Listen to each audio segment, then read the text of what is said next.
everyone, and welcome back for another episode of Chef Life Live. I, of course, am your host, Chef Alex Ottusch. Thank you so much for joining. We got 3 people right now. That's great. Thank you for watching.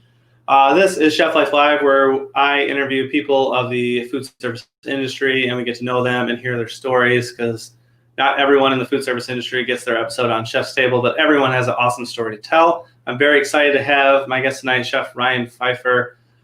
He is an awesome chef here in Chicago. And for the better part of a decade, Chef Ryan Pfeiffer ran the acclaimed Blackbird restaurant. Now you can find him slinging stacked eats out of his new sandwich shop, Big Kids. At Big Kids, Ryan partnered with his sandwich idol, Mason Hereford, I feel like I messed that up, to bring Chicago a 90s nostalgia-fueled fun emporium where the sandwiches are as radical as they are to eat as they are to make. Ryan's accomplishments include being really good at holding his breath underwater, making three-point shots in basketball sometimes, and being exceptional at petting dogs, which is a great accomplishment, definitely. So I'm going to bring on Chef Ryan, and we're going to get to know him a little bit better and hear a little bit about his story. How you doing, Chef? Hey, what's up? How you doing tonight? Doing good, man. Doing good, really good. Yeah, thanks for joining me tonight. I really appreciate it. Good to have you on. My pleasure. My pleasure. Awesome.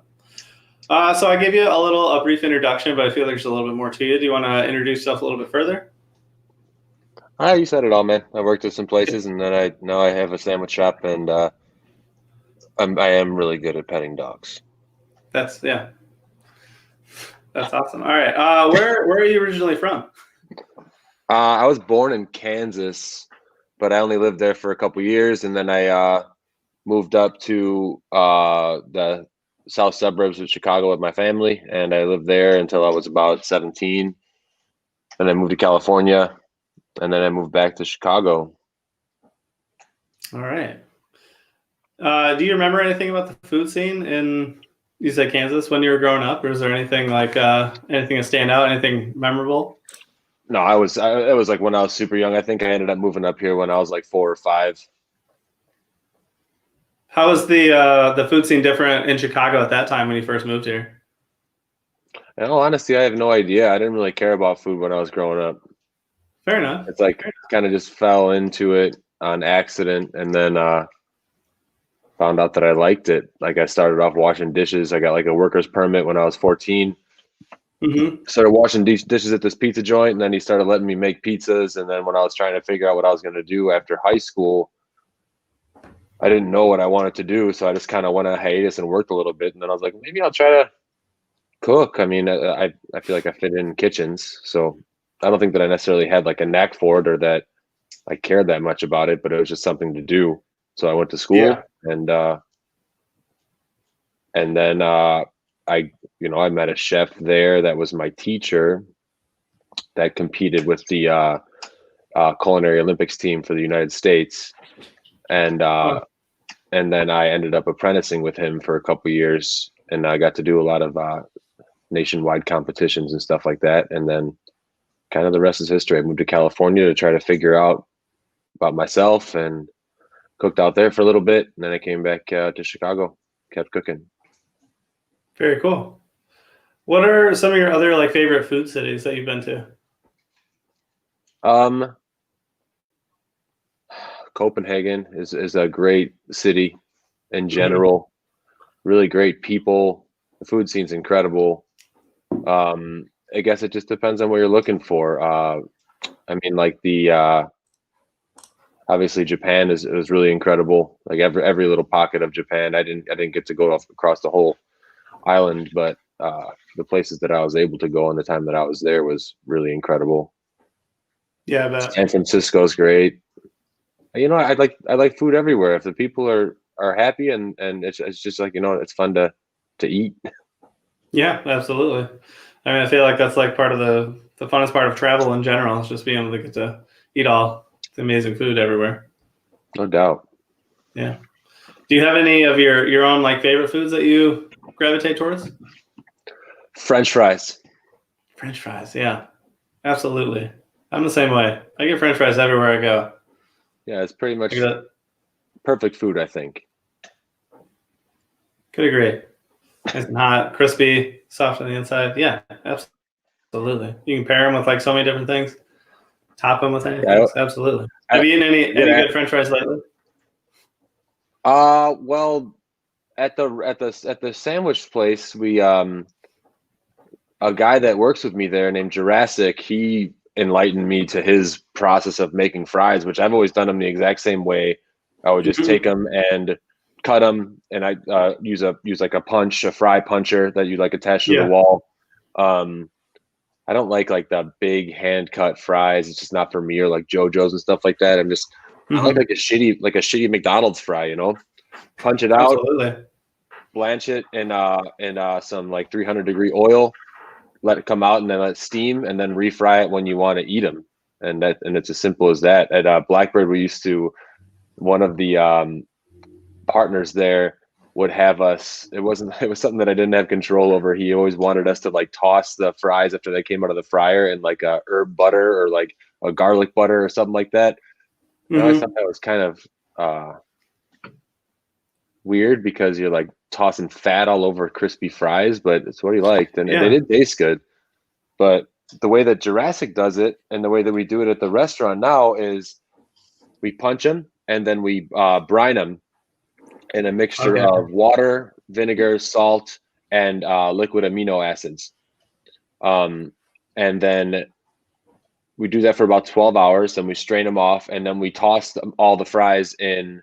At this point, they're like limp, kind of. They've broken down. They've taken out a lot of that moisture, all that osmosis and all that stuff. But we toss them in potato starch, and then we let that sit for like 45 minutes. And then we take them in small batches and we par fry them, and then take them out, let them steam, and then we refry them again when we want to cook them for orders. But like, they just get so crispy, like to the point that I've taken fries home and put them in the fridge and eaten them the next day, and they still were kind of crispy. For real? That's crazy. Yeah. French fries are like the one thing, like you just like can't reheat them, Yeah. No, he's a smart guy. He's got a lot of stuff like that he brings to the table. Yeah, I mean, that sounds great as far as the French fry goes. That sounds amazing. I never really thought about it. I definitely have heard of like brining potatoes for French fries, but like letting them kind of chill in potato starch. That's a new one. That's pretty cool.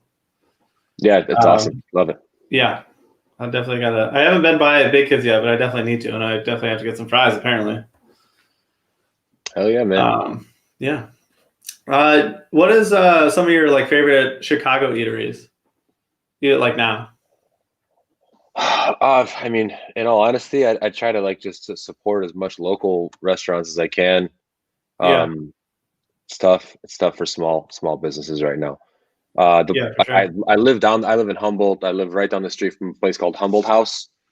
It's like a sandwich. It's like a deli sandwich shop, but it has like a bar, and I pretty much would spend most of my time there before the pandemic, because they have like a bar, and you just sit there and you eat like a deli sandwich out of like one of those red baskets with paper in it, and they got stupid stuff on the TV, and you just get to have some beers, and I don't know, man. But I say I eat probably 2 or 3 of those sandwiches a week. Go to for sure. I got a lot of really nice got a lot of really talented friends. I try to go to like places like that, like Tim Mangini over at Kasama. I don't know if you've been there, but that's probably one of my favorite places right now to go eat.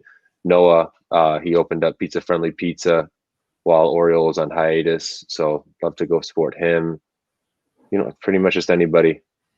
Yeah, I mean, sure. Obviously we always gotta support friends and everything, but now especially for local restaurants, it's extremely crucial for supporting. No doubt. Yeah, we ordered some Lonesome Rose tonight. It was really good. But yeah, actually, I had some friends that live down the street from Humboldt House. I don't think I ever actually went in, but my buddy Addison, he's saying he absolutely loves that place too. So it's a good one. With being a pretty well-acclaimed chef, like, do you have any recommended reading or like podcasts for home chefs, even professionals, or like new green chefs coming into the industry? There's a lot of really good podcasts. I've kind of deterred away from like food-driven podcasts. Still love food and stuff like that, but I don't think that I've been in the industry for a long time but it's been a decent amount of time, and I've seen myself evolve and where my focus is to be completely different than when I started. You know, I was the guy in the very beginning when I was doing competitions and stuff like that was like very, very, very adamant on certain things that I thought were super important. And then now, I mean, I'm 35 years old. I mean, I started, I think, cooking in like professional kitchens when I was like 17 or 18. And then before that, I was like dishwashing and stuff like that, but in like competitive kitchens. So it's only been like 15 years, you know, 15, 16, whatever. But I see myself gravitating towards things that are a lot more simple now. I think that like my time, the restaurant I spent the most time at was Blackbird. I was there for 10 years. I was the chef there for 5 years. And just watching the way that food evolved and watching the way that the client base evolved, it kind of turned me off to the whole idea of fine dining. It just kind of just turns into like a gun show. Like who's going to make themselves look better? How can I make myself look better? It just seems super self-righteous. Not that that's bad. I mean, like obviously that's how you get like recognition, but I'd rather just, I don't want to have to put on a chef coat and a mask anymore. I want to just be myself. And if I want to be stupid, I want to be stupid. I just want to be happy. And absolutely. I'm happy. That's good. Yeah, that's great. I forgot what the podcast question and books. Yeah. I literally, I have 3 full bookshelves that are like 7 feet high, full of books, from all the books from Noma to, you know, to Joel Robuchon to Le Guide Culinaire to Harold McGee. I think that if you're interested in learning how to cook, the best way to do it is to start with fundamentals. So On Food and Cooking. Yeah. Probably still one of the best books that I own. It's just Harold McGee has a way of articulating things that just make it so that it makes sense to everybody. And like sure. It is always fun to just look at really nice restaurants books, you know. There's a really cool chef. His name's Peter Gilmore. He has a restaurant. It's called, I don't even know how to pronounce it. I have a buddy that worked there. It's in Australia, but it's spelled Quay. I think they call it Key. But he's got some really, really good books that are just really aesthetically pleasing, but he has a really cool mentality towards food. I'd say he's Australian. Of course he's cool. Of course he is, right. And yeah, I mean, like I like to collect a lot of old books, like old books on like terrines and pâtés and old charcuterie and stuff like that. That's something that still really interests me a lot, even if I'm not necessarily super driven by fine dining anymore. I love the old style charcuterie things, anything like en croûte and, you know, these Viers and whatever, what have you. But yeah, man. Yeah, definitely. I think I guess to a long story short, I don't have any advice. Okay, that's fair enough. I mean, there's just so much out there. Yeah, look at them all, listen to them all. There was a cool podcast called I forget what it was, man. I listened to all of the episodes really fast. It was a chef something. It was a really good podcast. They pretty much just go through and interview all these different like really renowned chefs. Chef's Table. No, not Chef's Table. Chef's Table? No. I mean, that's a show on Netflix. It's really good. Yeah, I know. Hold on, maybe this is it. Oh, Andrew Talks to Chefs. Andrew Friedman. Okay. That's a really good one. I mean, I blew through all those episodes over like the course of like a year and a half or 2 years, but it's nice to hear how people started, what they went through, and it helps you relate when you're going through stuff in a kitchen that you don't feel like you can relate to anybody, that everybody that's where they are, even if they're the top tier or the lowest tier, goes through the same stuff. Yeah, absolutely. Okay, last question before we kind of get into some of our deeper questions here. You mentioned as some of your accomplishments that you're really good at holding your breath underwater. How long can you hold your breath underwater? Super long, man. Super long. All right. Fair enough. I had to like I keep like going through all these things, and like when I opened up the sandwich shop, they made me every single publication's like, we need your bio, we need your bio, we need your bio, and all the bios that I have Mm-hmm. are written from when I was at Blackbird. So it's like all the accomplishments are things that are like awards and John Bonchet and Star Chefs and all these things that like were Yeah. great. But what is it? What do I have to show for it now? It's like the Yeah. I restaurant's mean, closed. The restaurant's closed, and I don't do fine dining anymore. So like I rewrote my bio, just like let people know that I do other cool stuff. yeah. I mean, I thought it was great. I mean, those are great accomplishments to have. They change, but based on who I send the bio to, it's different set of accomplishments. That's fair. I hope you sent the ones that you sent to me. I do hope you sent those to like actual publications because that would be great. I have, but they say different stuff. All of them say I'm good at petting dogs because I pride myself on Okay, that. that's good. Yeah, I'm glad you put that up there for sure. Sending that out so everyone knows.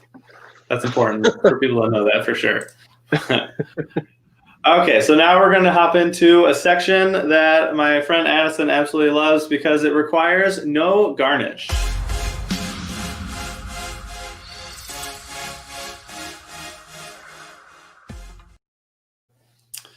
All right, so you kind of explained before how you started out at a pizza shop, washing dishes, and then started making pizzas, and kind of the rest is history. And that's kind of your story of like really how you became a professional chef. But if we kind of fast forward to when you came back and did Blackbird, like how did Blackbird emerge? Blackbird emerged before I got there. So Paul Kahn opened Blackbird in 1997. Okay. There was a very good series of chefs that led up to me being the chef at Blackbird, and it started with Paul. Then he hired Mike Sheeran, who was the chef there for a couple years. Mike Sheeran was coming from WD-50 with Wiley Dufresne, so we brought a lot of Paul's food style was very it's a stupid phrase, but like farm to table. Like in 1997, there wasn't a lot of people that were doing stuff like that. Like Yeah. everybody knows Louis John Slagle in Chicago, right? Mm-hmm. So Louis John Slagle's first account in Chicago was Blackbird because he came up with a bunch of ducks, and he was actually he was selling fruits and vegetables then too, but he was going to try to get into livestock. So he came up with a bunch of ducks, and this wasn't until probably 2000, but he sold ducks. Paul's like, sure, I'll take the ducks from you. So he sold the first ducks in the city to Paul Kahn. At least that's what Paul tells me. Yeah. But it was the same situation like with Mike and Tina Werp at Werp Farms. Like everybody uses Werp greens. You see Werp greens all over the city on menus. This is from Mike's mouth. Is Paul was the first person that used Werp Farms. So like kind of like a trendsetter in that aspect. He was around and like making casual fine dining before it was a thing that was cool. And then when Mike Sheeran took over for him as the chef de cuisine, he brought a lot of cool stuff that he learned from Wiley, a lot of like food science stuff. And then after Sheeran was there, David Posey took over, and David Posey had a background from Millennia, so he brought a lot of that stuff as well. And then when I took over, I kind of tried to revert back to the way that Paul was doing it in the beginning. I was never much for like food science. I like the concept of it, but I'd like to be a little more honest. Yeah, definitely. Not that there's anything wrong with it with molecular gastronomy or anything like that. I think it's cool. It just wasn't for me. So Fair enough. it was one of those things. Like I started as a lunch cook, and then I worked my way up, and then next thing you know, I was working dinner, and then next thing you know, I was a sous chef, and I kept my head down, and next thing you know, I was the chef, and then after that, I was the executive chef, and it just evolved from me not being afraid to put in the work. Nice. Did you, when you became executive chef, was there anything that like you set out to change about Blackbird? Yeah, my main focus at Blackbird always was to create a healthy work culture in the kitchen. The divide between the back of house and front of house was always really difficult because there was always animosity. You know, like Mm-hmm. when you see servers show up at 3 o'clock, leave at 8 o'clock, and make in one day what a cook works an entire week for and is there every single day. Mm-hmm. It's expected to be animosity there. So trying to bridge that gap was always hard. I was not successful with that as much as I tried. Even I had my own faults and stuff like that in that aspect, but making like a comfortable and healthy work environment was the most important for me. And I think that I was able to accomplish that. Yeah, that's really important. A lot, a lot of excuse me, a lot of kitchens don't have that even now, and aren't even really trying to work for it. And I think that's great that you were able to do that. I heard a lot of great things about working at Blackbird and working for you, as it just being a more, you didn't hate your life working there, basically, like some other restaurants. So I think that's really great. When they did come to you for being executive chef, like, did you like really feel like you were ready for it, or was there a little hesitation there?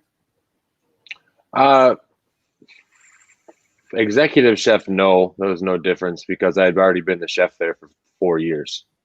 Yeah, So that Chef makes de sense. Cuisine, when Paul asked me to be the chef, and I was already putting dishes on the menu and stuff like that. And as a sous chef, you know that the sous chefs work the hardest in the restaurant. There's no doubt about that. Because they got to cover all the tracks that the chef leaves, and they're responsible for maintaining, quality and most of the ordering and stuff like that. At least at Blackbird, the way that I tried to do it was give people responsibility so that they can figure out how to do it, so that one day they could leave and do their own shit or stuff. Sorry. Yeah, it's okay. Okay. So yeah, you can swear. It's okay. Okay, cool. Fuck. There you go. Let it go. Just let it be free. It's fine. I mean, this is a show about chefs and kitchen life and everything, so there's going to be some swearing. Bound to be some swearing at some point, so it's okay. Okay, great. Yeah. Forgot what I was talking about. That's okay. We're just still talking about Blackbird and you becoming executive chef, but Oh yeah, executive chef. It was easy because I was already the chef there. Yeah, that's fair.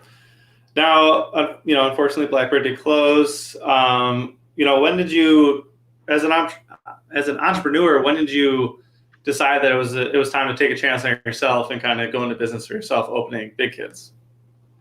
I knew that I was going to do this after, in 2019, yeah, I started doing inviting like a lot of different friends out to Blackbird to do like pop-ups, which is not something that we would do. Normally we would have I would invite chef friends from like San Francisco and Washington, D.C. and stuff like that, like just very focused on Michelin recognition and stuff like that. I would invite them over and we do a tasting menu in the private dining room or something like that. Mm-hmm. So I wanted to change it and be a little more casual. So the first person that I invited to come do a pop-up was Mason from Turkey and the Wolf. And we'd known each other for a little bit, but when I invited him out there, he was like super stoked, and that we got a great response from this pop-up. Like it was in winter time, so it was really cold. We ended up doing like almost 400 people.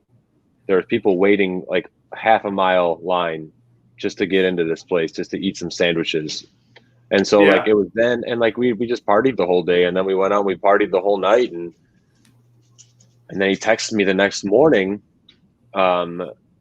really, really hungover, and he's like, "I have the worst hangover of my life, but I never wanted to go away. When are we going to open a sandwich shop together?" And I was like, "You better not be fucking with me, dude." And he's like, "I'm not. If you're in, then I'm in." And I'm like, "Okay, let's start talking about it."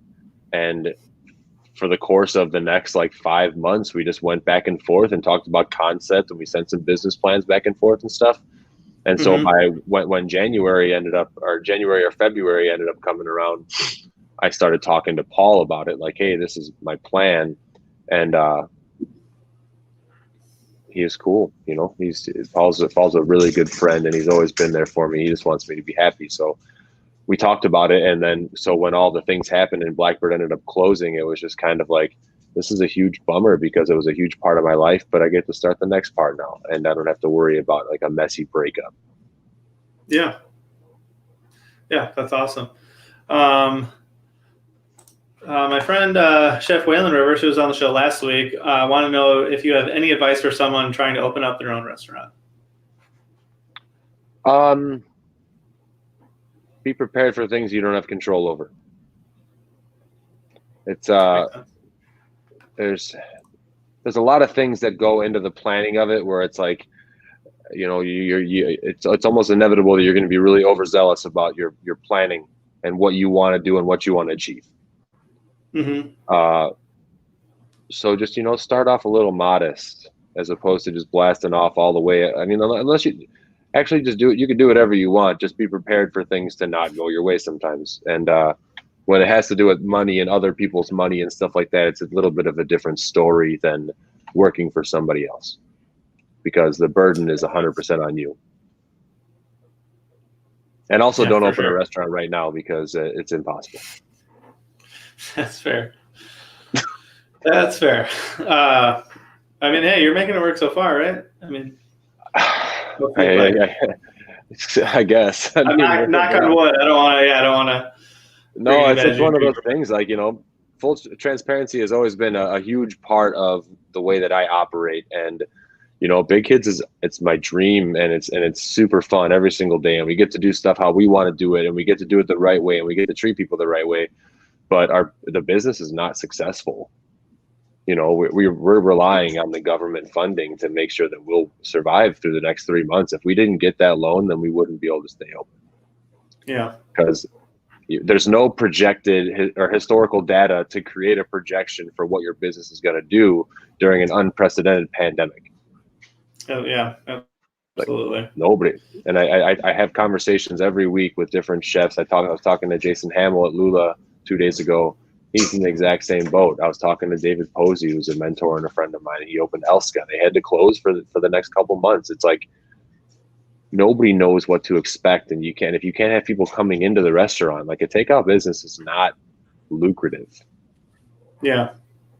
Unless you're packing every single reservation to the brim every single day, and that's not the way that it works. So it's like, we're constantly pivoting.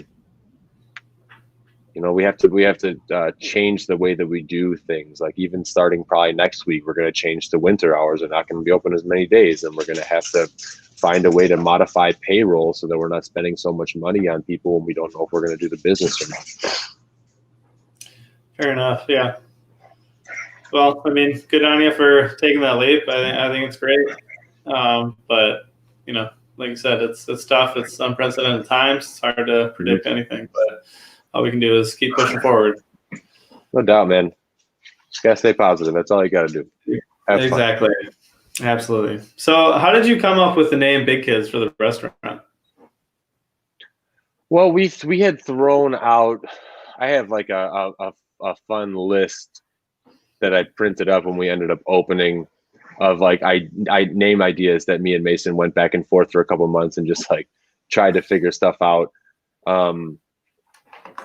And Big Kids is just like one that really resonated because we wanted it to have something to do with like being like a nostalgia, like growing up in the 90s and just like all the things that came along with it. And one thing that I remember from growing up in, like, you know, in the 90s, especially the early 90s, was always looking up to the kids that were bigger than me. Like, you know, you always wanted to be a big kid.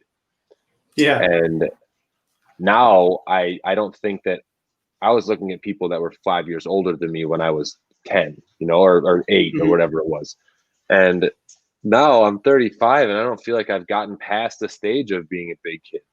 I mean, I can put a show on and make, I was making fancy food or whatever for a while, but I don't think that my inner monologue ever changed. I was always just being a jackass in my own head. I just, you know, I had to clean up myself for the sake of the restaurant and the sake of the recognition of the restaurant. But Yeah. now it's great because now we get to continue to be big kids, and we get to, hopefully inspire people to not forget that it's about fun.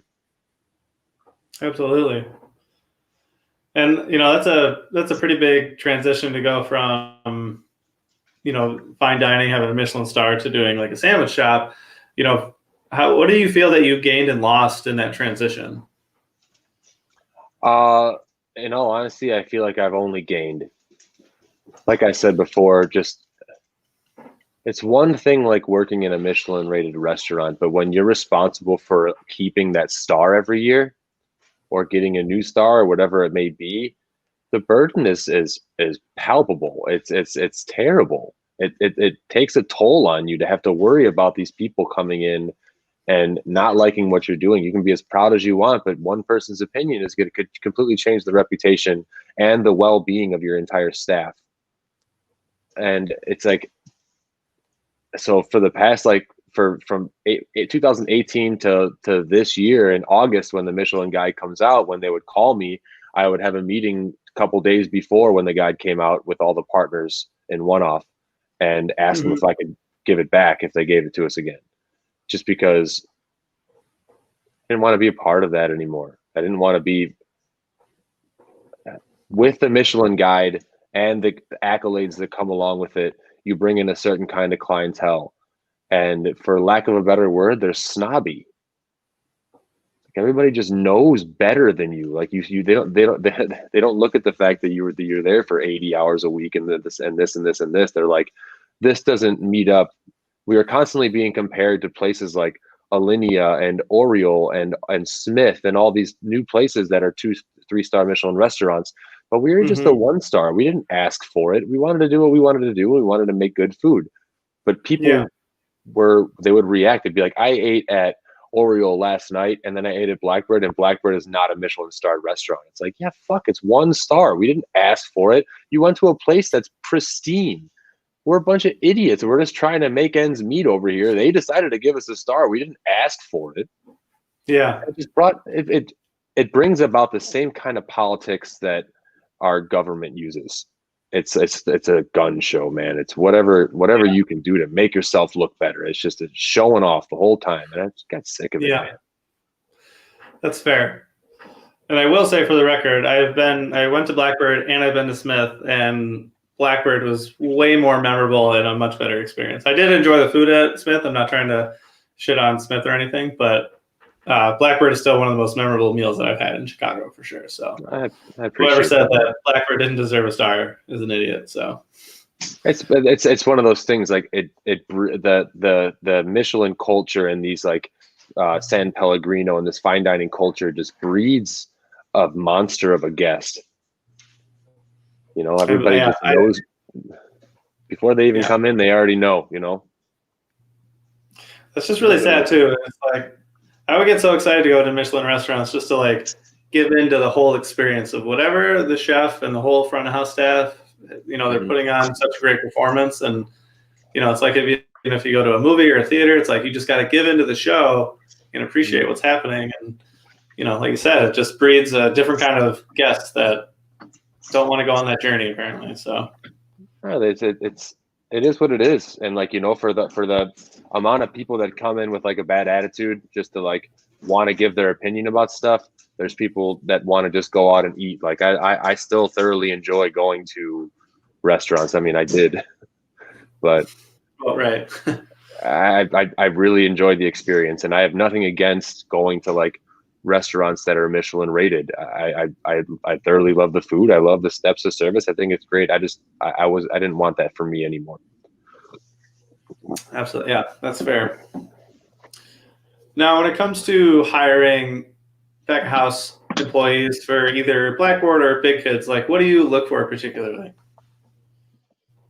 If you want to be there, I would always take, if there's 2 people that show up and one shoving a resume in my face that has all these restaurants they were at for 1 year and they show me all this experience, and there's one person that was at a shitty place for 5 years, I would probably give the 5-year person more of a chance because it looks like they're dedicated to the place that they're going. They're not just using it to better their own career. It's like, I want obviously people to be able to better their career, but I want people that want to be part of the family. Like, I'm not looking for stages. I'm looking for people to work with me, not even employees. Sure. And we don't work for anybody at Big Kids. And I try to do it at Blackbird too. We worked with each other. And if you don't want Yeah. to be there, you're constantly just thinking about yourself and how you're looking. You're not thinking about the people that are coming in, which is why we have jobs. And that's the most important thing. So Yeah, absolutely. I don't look at people's resumes. That's fair. And that's I mean, probably that's, it might not be a good idea. So I wouldn't recommend. Disclaimer: I wouldn't recommend anybody do the stuff that I do because I kind of am just really dumb. I mean, I feel like you're doing pretty well so far with everything. You know, I mean, Dumb luck. dumb luck. All right, fair enough. Well, I mean, dumb luck into some really good ass food. So I say that's pretty good. Appreciate Do you do anything to make sure that you're hiring diversely within your restaurants? Of course, it was like, you know, just as guilty as anybody. As like it's as a white male, I have an obligation to try to do things correct, and it's important. So like it's just, you don't want to like pick and choose people because they're in different cultures and fill your staff with that. You want to be able to trust everybody, and you want to make them go through the same process so you can trust them. But we definitely try to keep it diverse. It just, so everybody needs to have the same opportunity. So it's like we're already in a situation right now where we opened up during a pandemic, and all four of us are all white males. So you just got to make sure you're making the right decisions. It's very, very important that we give everybody a good opportunity, and we hire diversely, and we pay well. And when we can, obviously, like right now, we had to limit the amount of staff that we can have just because of the time. But we're, even the people that we started with that are currently waiting for us to pick up in business, we're making sure that they're taken care of. That's good. That's really great. You're able to do that and hire diversity. It is extremely important, and yeah, it does have to be tough. You know, if when you have, you know, white males kind of running the show, and it can not look so good depending on how you run your business and everything. So you just got to make sure you're, once again, you need to be transparent with your intentions. Right.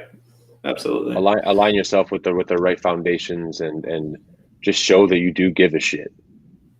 Yeah, absolutely. I definitely feel like you're doing that. So I had a question of how do you feel about the Michelin rating system, but I feel like we've already covered that with an answer. We can talk more about it if you want. Actually, I had some follow-up questions. Is there any guides that you rely on when like kind of seeking out restaurants, whether it's like, you know, Yelp or, you know, Eatery, whatever it may be? Is there anything that you kind of gravitate towards, or just kind of stumble into the first place that looks good? Usually like word of mouth. I try to like I said, I have a lot of friends that are very good with giving me like cool tips on where to go. And obviously like just working with all the different people that I've had the pleasure of working with over the past, you know, decade or so. That's George, by the way. Hi, George. He's a puppy. I see that. I had the pleasure of staging in a bunch of different places and having people come stage with me that work at different places. So I find out about all these different places through that.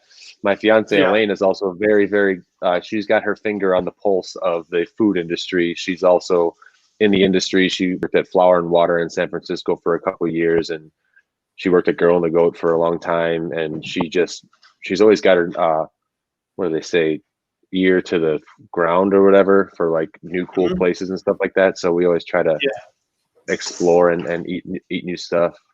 I mean, we used to. Yeah, that word of mouth is definitely the best way to go. Anytime I've traveled, you just gotta like kind of ask people of, you know, what are the best spots to go to, where the locals go and everything. So definitely, that's the way to go for sure. I like to just So I like to just like walk around and look to see if like sometimes you like when we were in Japan, there was a bunch of times that we would have reservations at certain places, but we would just be walking around and like in like Shinjuku and just pop into a place and hope that we spoke enough Japanese for them to serve us. And there was even one circumstance that we went into this very small place, didn't even have a door. Went in, of course, nobody spoke English, but the guy like gave us like he said like wait a second, and he went over and got his neighbor, and his neighbor spoke English, so his neighbor came over and helped us order. So then we ordered, and like it was really cool. And we got to find this place. We ate these fried oysters that were like this big. oh man. It's just like it's like I think that's even more fun to me than like researching a place. I'd like to like just like walking in and finding out for myself if it's good. If it wasn't good, at least you tried it. Yeah, for sure. Yeah, absolutely. Because for the most part, I don't know. I haven't been in too many places where it's like you go in and it's like absolutely disgusting or anything. So it's probably gonna find more good places doing that than bad places. So we mentioned the pandemic a little bit, but there have been a lot of chefs that are lobbying and fighting for better pandemic relief for restaurants and chefs. What do you think would look like comprehensive support from the government? Like, what do you think the government should really be doing for local restaurants? I think there needs to be some sort of a rent relief fund because, I mean, obviously, like we can use our PPP loan for our rent, but I don't know, man. There's a lot of things that can be done. It's just like I feel like I'm out of breath talking about it all the time. It's like, yeah, everything could be getting done. Everything could be getting done better. There's like 1,000 different things that we could talk about. It just, is it going to happen? Probably not. Yeah, probably not, unfortunately. So we just continue to try to adapt. I mean, we're fortunate to be able to get these forgivable loans that we can stay afloat. But I think it comes a lot to the burden of the operator to have to make these pivots and figure out what you're going to do to succeed, because one week you do decent, the next week you don't do anything, and it's like you can't balance your P&L when you don't have sales coming in. So what do? You modify your labor. What do? You modify your prices. What do? You get on delivery platforms. It's just like constantly pivoting. Yeah. But I think that it would be a huge help if they like did something. Or I mean, like just the fact that we're still paying the amount of taxes that we're paying right now when we're not able to do anything. Yeah. I don't know. I mean, yeah, that's I'm not a business owner, but that sounds extremely frustrating just to have to deal with all that.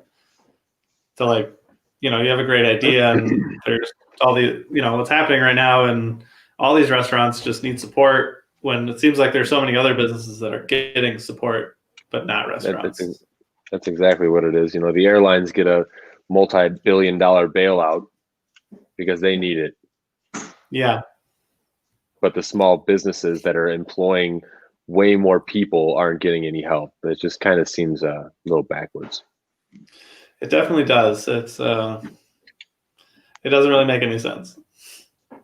Yeah, whatever. But, like I said, we just got to keep pushing forward and everything. But so you also mentioned with being in restaurants and you wanted to create a more family aesthetic with everyone who works there, instead of having that, that yes chef culture of when the chef says something, you go to any lengths to do it and it's just stressful and everything. You posted a while back something about the yes chef culture. You had said, and I'm probably paraphrasing, but the only way to rid ourselves of this toxic chef culture is to remove chef from the equation. Be a leader, not a tyrant. Be a person, not a chef. Lead by example. Put yourself in the background and lift up your staff. Did you type that, or is that from someone else? No, it was when all the things that were happening with Danny Bowen. Just reading all these articles and then just reading I'm really like reading people's comments about stuff. It's like there is an answer to toxic chef culture. Don't be a dick.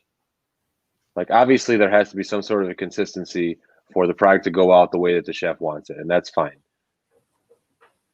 but you don't got to do it in the way that people are doing it. It's like, I mean,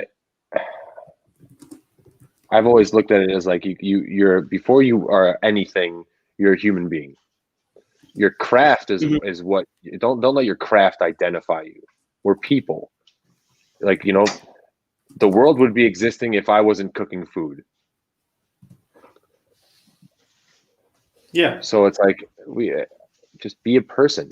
Show people that they can trust you, and you will get better results from that. And you can still have a really good restaurant with great food and not treat people like shit. Make sure they know that you appreciate them. Make sure they know that you hear them. Yeah, absolutely. I know that is a tough one of, you know, there's kind of like young cooks who have a lot of talent will come into the industry and they might have a suggestion or anything and usually get shot down pretty fast and hard depending on where they're at. And so it can be kind of, obviously you have to, you know, have your time in the restaurant before you kind of get to start doing some of that fun stuff. But usually a lot of those situations aren't handled with care or handled that well. Mm-hmm. But yeah, there's a lot of edges to that sword, you know.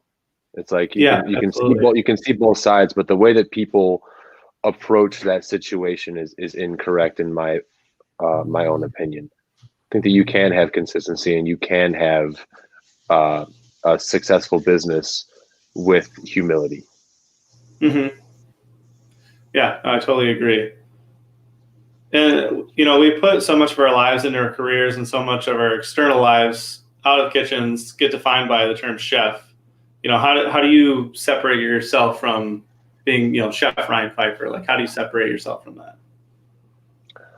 I don't know. I never went with the title chef. I mean, like anytime that anywhere there was an interview or anything, I always tried to not be that so that I could be like, I think that like I was always afraid of chefs. And I don't think that I'm good enough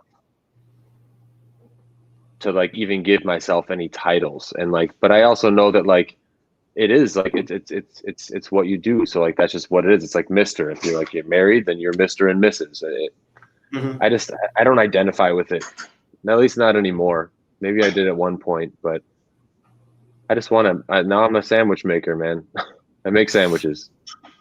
And we shoot Nerf guns and we play with tech decks and I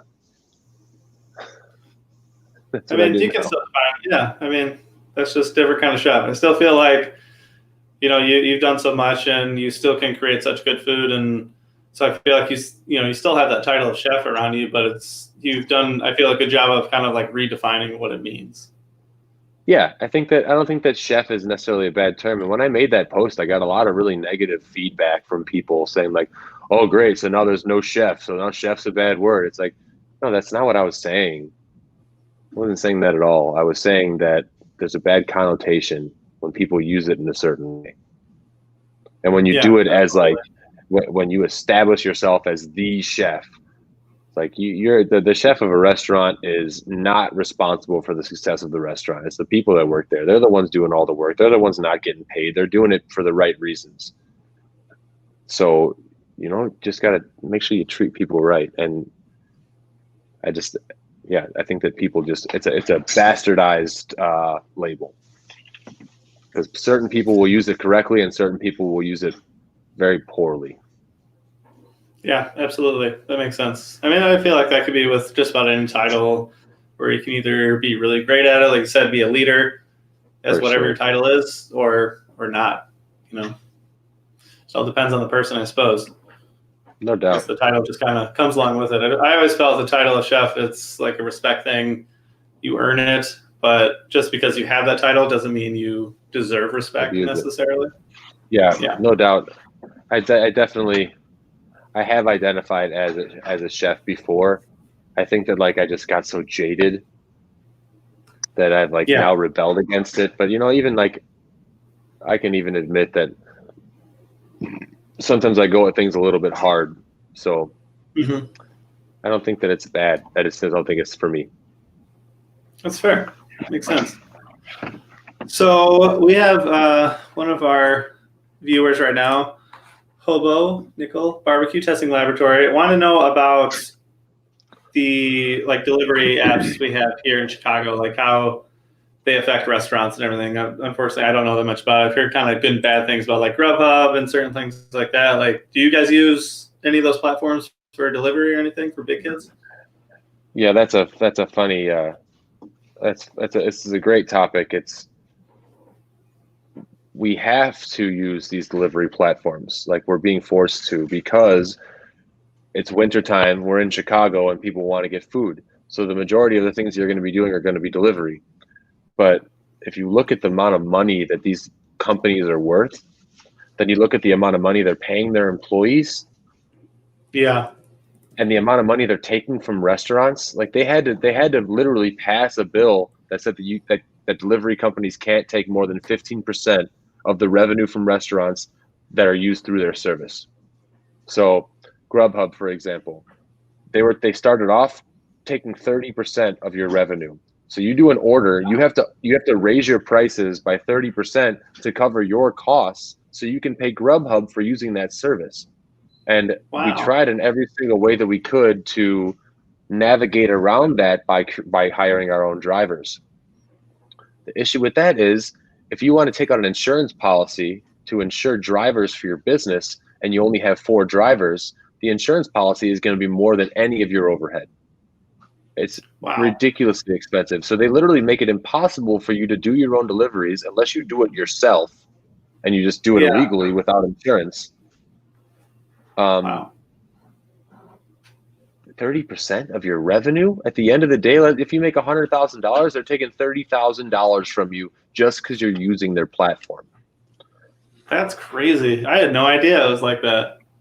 Yeah, they just passed a law a new bill this year about a month or so ago that no delivery service is allowed to charge more than 15% of a service charge.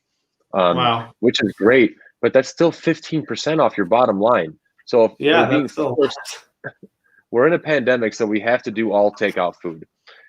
Yeah, we're in wintertime, so people don't want to leave their house to go pick up the food. And yet these multi-billion-dollar corporations are still taking 15% of your bottom line. That's insane.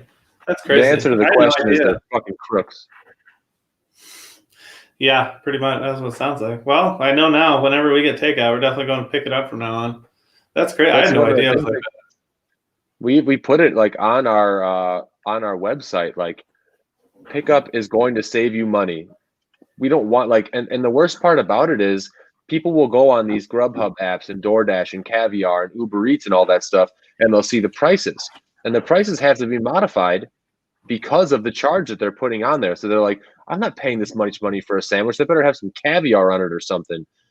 Yeah. But it's really we're not making any more money on that. We have to give them money for using their platform. And it creates an animosity from the client to the actual restaurant because they think that we're charging too much when it's actually the middleman that is the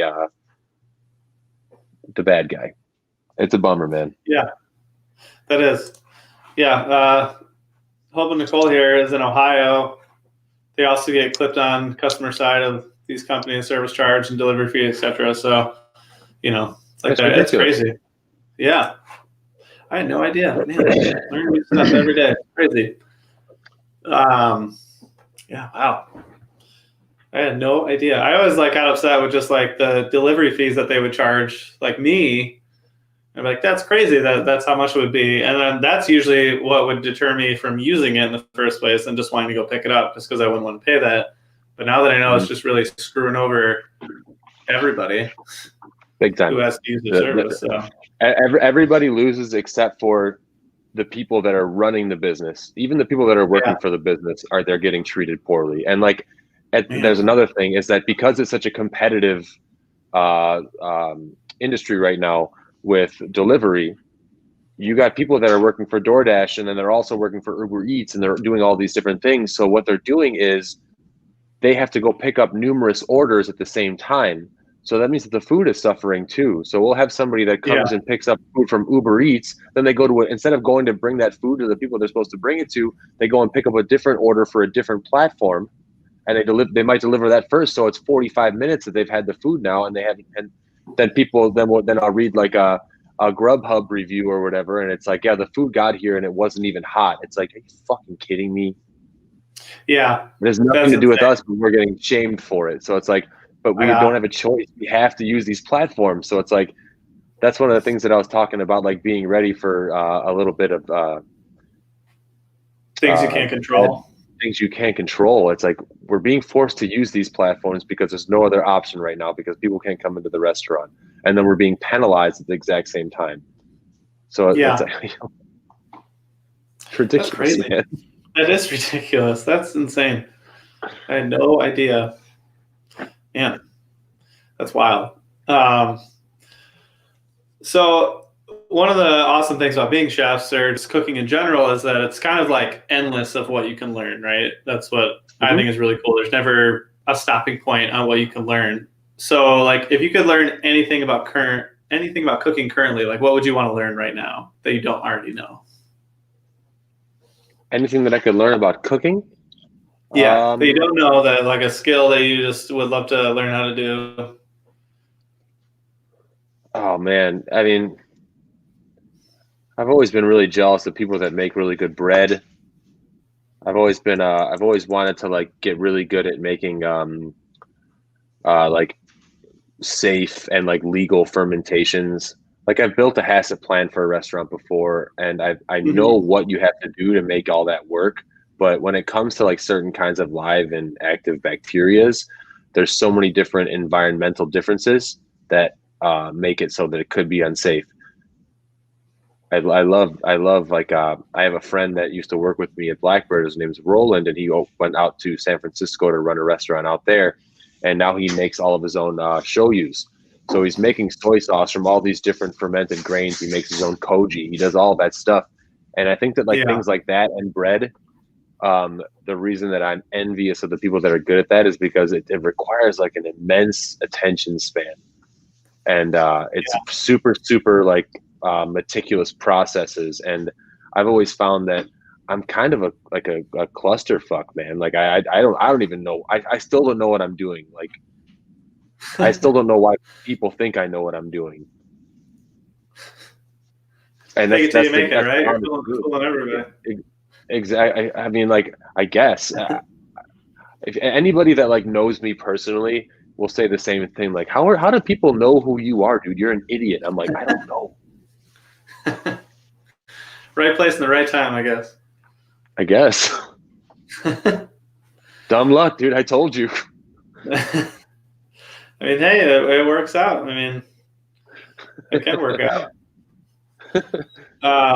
Is there a dish that you've eaten or made that has like particularly like touched you or just like left that, you know, something you'll never forget, just touched your soul in such a way? Yeah, there's lots of dishes, man. I think I have food epiphanies 5 times a week. Yeah. It's like, go for it, man.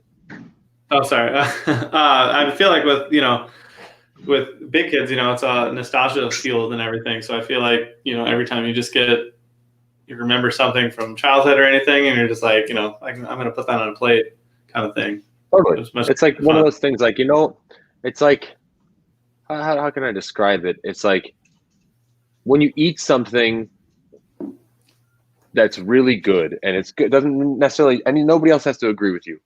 You eat it, there's a feeling. It's like an unconscious feeling that you get where you're like, this is right.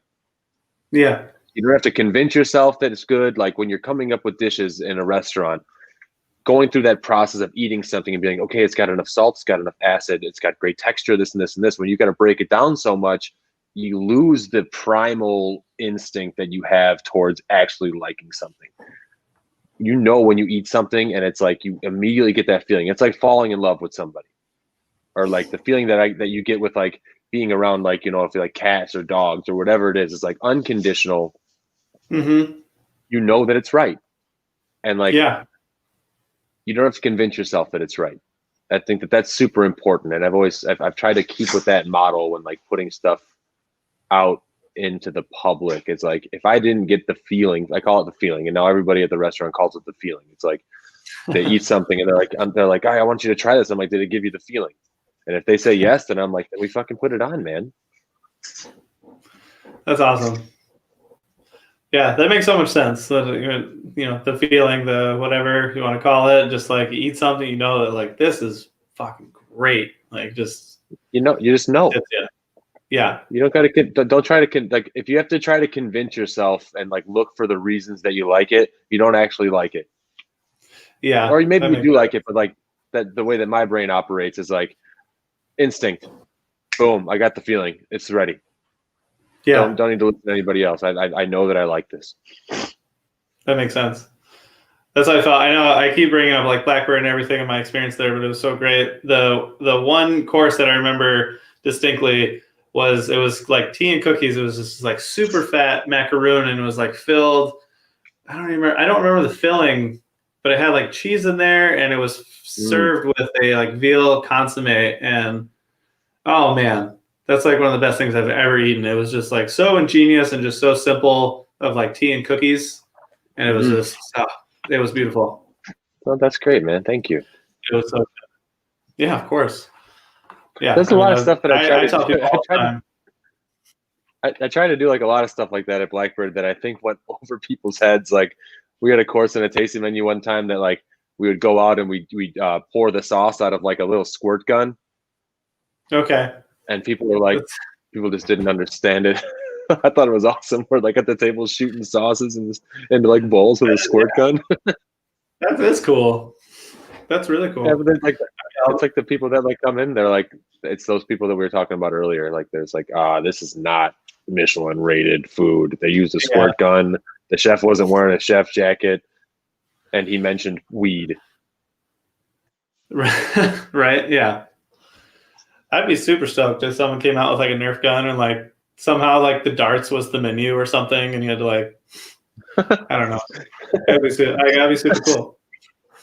We used to do. I used to do a thing like to try to break the ice. You know, when you're like eating with somebody, if like you can tell when somebody isn't super comfortable. Yeah. At the table with their dining companion. So what I used to try to do was if we had like canapes or like a small like if it was a tasting menu or something like that, if it was two people at the table, I would put 3 of them on the plate for them to share. So it's always that conversation. It's like sharing a meal with somebody. It's like, are you going to eat that last one? But you don't say that because you don't want to be rude, but it creates a conversation. Right? And they'll like call the waiter over like, hey, you put 3. Is there supposed to be another one? It's like, no, you guys should figure out who gets to eat that one. That's awesome.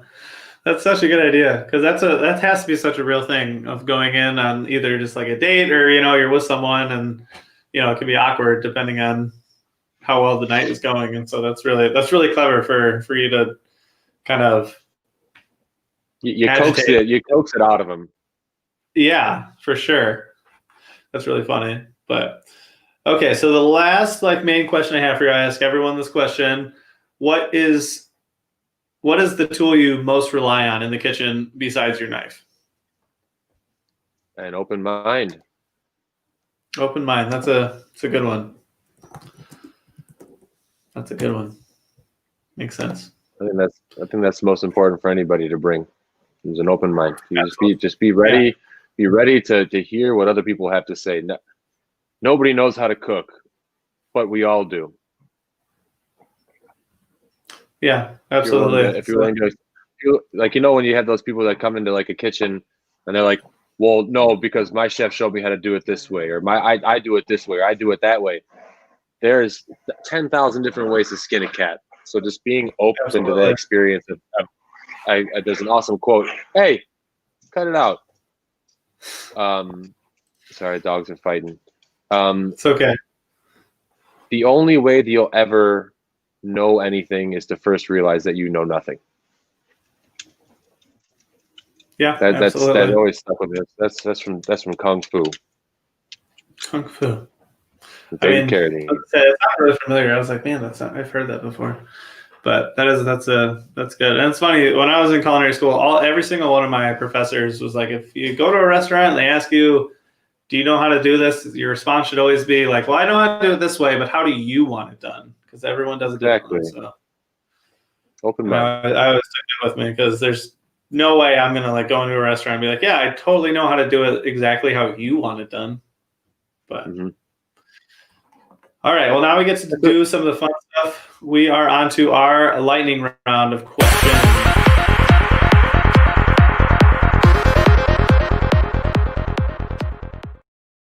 All right, so yeah, you know, I try to keep it interesting with the video inlays and everything. Got to have good production value. All right, so lightning round.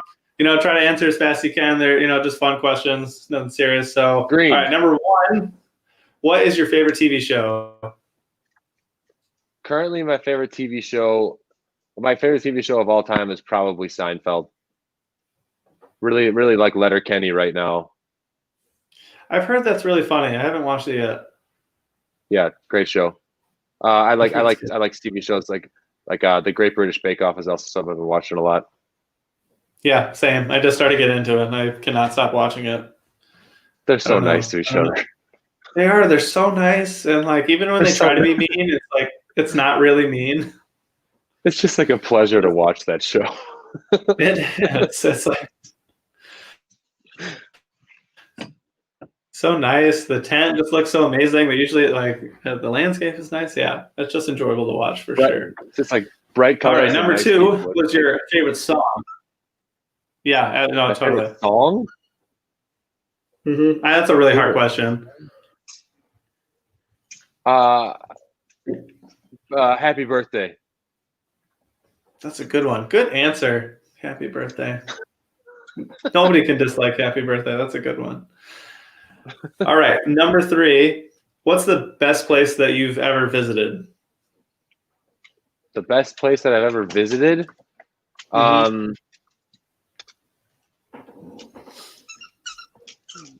Man. Does it have to be like when I was adult, or when it could be when I was a kid? Yeah, anytime. Anytime. We used to have this thing when I was a kid that was called Leaps and Bounds, and it was like a warehouse that was just full of like ball pits and like all these giant things you could climb through tubes and do all this stuff. It just looked like a giant fun world. It was called Leaps and Bounds. I think that was my favorite place. That makes sense. That sounds like a DZ Discovery Zone. I don't know if you remember Discovery Zone. DZ, it used to be called Leaps and Bounds, and they made it called Discovery Zone. Oh, okay. I used to love going to Discovery Zone. That's a good one. Yeah. That's a good answer. All right. Number four, if you had a pet giraffe, what would you name it?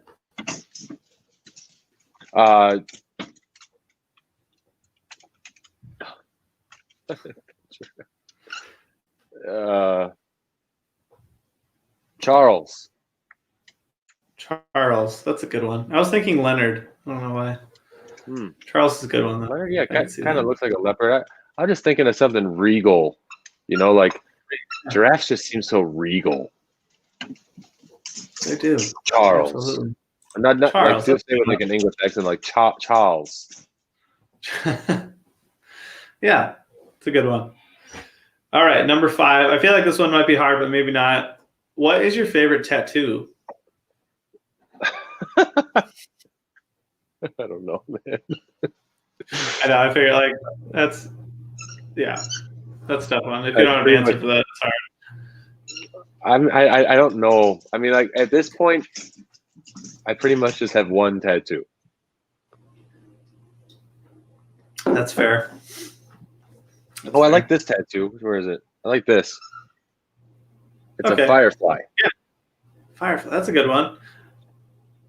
That's cool. Because when I was living in California, there was no lightning bugs anywhere, and like that was one of the things that made me want to come back to the Midwest. Was like lightning bugs, and then also how quiet it is when there's snow on the ground.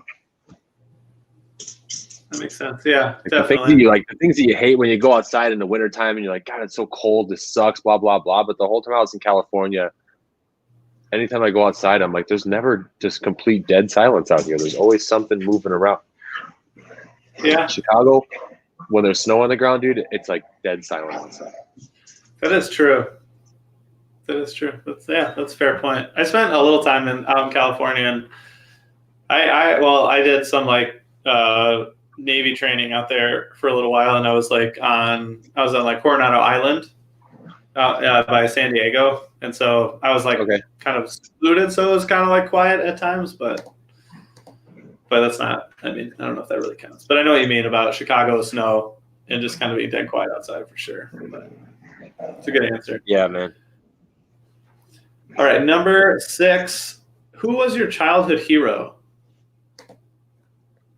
My childhood hero? Carl Sagan. Carl Sagan. It's a good one. He did the Cosmos before Mr. deGrasse Tyson. Yeah. I also a really big fan of Fox Mulder. Pretty much anything that had to do with aliens. Yeah, I got this. Look at this bad boy. That's cool. Yeah, I noticed you went with the alien look for the logo for Big Kids as well. Yeah. It's coming up with all the things that we're doing to advertise at that restaurant was some of the funnest stuff, because I just get to go to a trip down memory lane. Like I realized that I haven't changed in 30 years. I still like all the same stuff. My mom will send me pictures of me like riding like a Ninja Turtle skateboard with a Slimer t-shirt on and like an alien hat. Nice. And like I'm like, man, that outfit is sick. I would totally wear all that stuff. Still. Hear that again. Yeah, for sure. Yeah, that makes sense. All right, number 7. What's the best name for an aloe plant? The best name for an aloe plant? Yep. If you bought an aloe plant, what would you name it?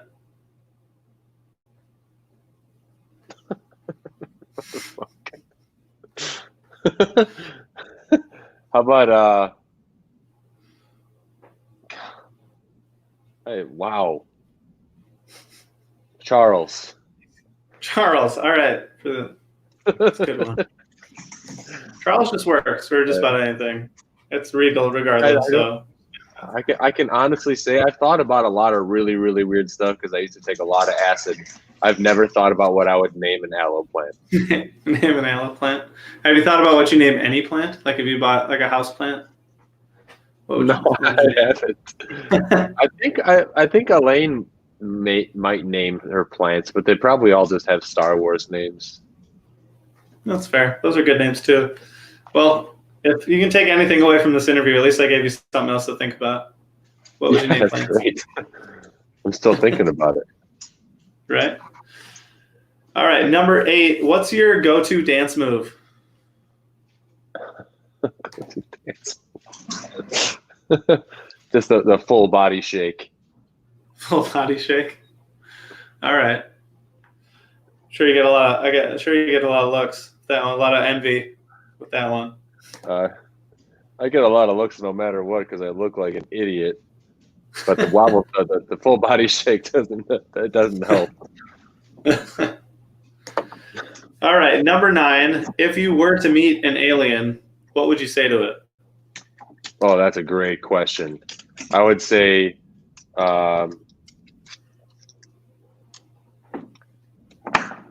thank you for coming. Yeah, you wouldn't say welcome to Earth and punch it in the face? No, you see, I don't think that I represent Earth. I kind of identify with things not from this planet anyway, so I'll just be like, man, it's about time. Where you been, right? dude? That's fair.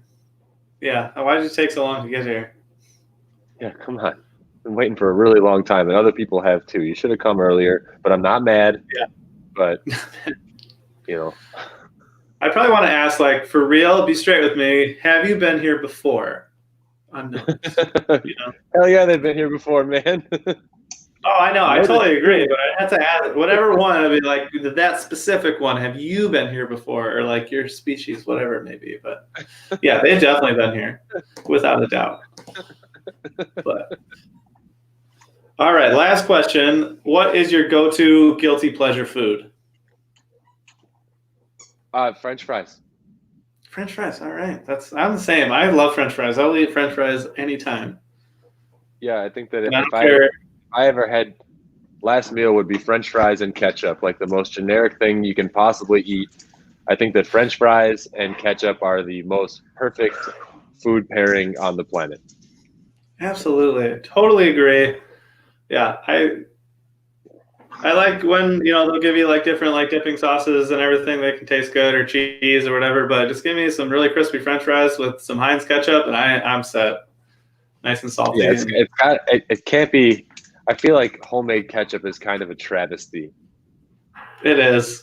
Don't call it ketchup. Heinz How's ketchup? It's got to be Heinz ketchup. It's Heinz ketchup or like anything that has like that glossy, weird, thick, unnatural kind of look. Yeah, absolutely. Yeah, I mean, super Heinz polarized. perfected it. Yeah, absolutely. Actually, I got a question for you. Sorry. Yeah, check it sure. out. You know in the song "Cheeseburger in Paradise"? Have you heard this song by Jimmy Buffett? I have. You know how he goes across what his burger would be. He says, "I like mine with lettuce and tomato, Heinz 57, and French fried potato." Right? Yeah. Yeah. Do you think that he's talking about ketchup or Heinz 57 steak sauce? That's a good question. I don't know. I feel like he means ketchup, but maybe Heinz 57 sounded better for the lyric. Maybe. See, I always associated Heinz 57 with ketchup because it's Heinz 57 is the label, but there was a 57 sauce. I've done like extensive research on this. So I've tons of deep dives on this. Also, I found out from listening to the song a bunch of times that when he says medium rare with Munster be nice, he doesn't say with mustard. He says with Munster. So he's putting Munster cheese on it, which is pretty exotic. That's what I'm saying. Mustard cheese and steak sauce. I thought Jimmy Buffett was like a down hard American boy, and he's putting Munster cheese and Heinz steak sauce on the burger. I feel like I've been lied to my whole life. Man, yeah, you just dropped a bomb on me. I never thought about that. I've never paid that close attention to the song. That's crazy. Yeah, that's ridiculous. Yeah, I don't on that for a while. I'm pretty simple when it comes to my burgers. I don't need too much on them myself. I just like cheese, ketchup, mustard, pickle, and onion, and I'm good to go. I don't go for the whole steak sauce and all, whatever Jimmy Buffett like. That's crazy though. Man, that's not. I have to think about now. I might try to reach out to Jimmy Buffett. Burger. Yeah, that is a crazy burger. Mason actually knows a guy that knows Jimmy Buffett. So when I was going through this internal debacle that I was having, of course I call Mason. I'm like, I need help. I know you know this guy that knows Jimmy that like can get a hold of him. Yeah. I need to find out if it's ketchup or if it's steak sauce. I have to know this. The guy, he never got back. And like this is along an entire thing, like a Jimmy Buffett thing. My best friend, and he's also like the general manager or whatever at this sandwich shop. We have a friend that went out to France, and he's the chef at a restaurant in France. Jimmy Buffett was eating there one night, so he knows that my buddy Stefan is a huge Jimmy Buffett fan. So he FaceTimed with Stefan, and then he FaceTimed with Jimmy Buffett at 5 o'clock in the morning because it was dinner time in France, and that's kind of a tangent, but that's such a cool story. My buddy got woken up by a FaceTime from France with Jimmy Buffett. That's awesome. That's really cool. If we only had that question now, or at that point, I know. Man, I really want to know how Jimmy Buffett likes to take his burgers. I really hope it's not as complicated every time. I would feel bad for any burger place he goes to and tries to order that. Crazy. Unfortunately, I think it's steak sauce, but it is what it is. It is what it is. I guess, to each their own. But, well, Chef Ryan, that is all the questions I have for you. Thank you so much for joining me tonight. I really appreciate it. It was really fun talking to you, getting to know you a little bit more. Yeah, right on, dude. Thank you to everyone who watched tonight. I really appreciate it. It'd be awesome if you could hit that like button, subscribe to my YouTube channel, share my content, hit the bell for notifications, all that fun stuff. I got new content coming out every week. Got a new episode of Chef Life Live every Monday, so be sure to tune in. Next week, I have a friend of mine, Chef Nick Volono. He's out in California doing some awesome stuff, so I'm going to be talking with him next week. But again, Chef Ryan, thank you so much for being here. I really appreciate it. It was really fun talking to you. So, all right. Well, everyone, have a great night. I hope everyone had a great Christmas, holiday, whatever you celebrate. I hope it was awesome. Hope you got to talk to your family and everything. So have a good night, and we'll see you next time, chefs.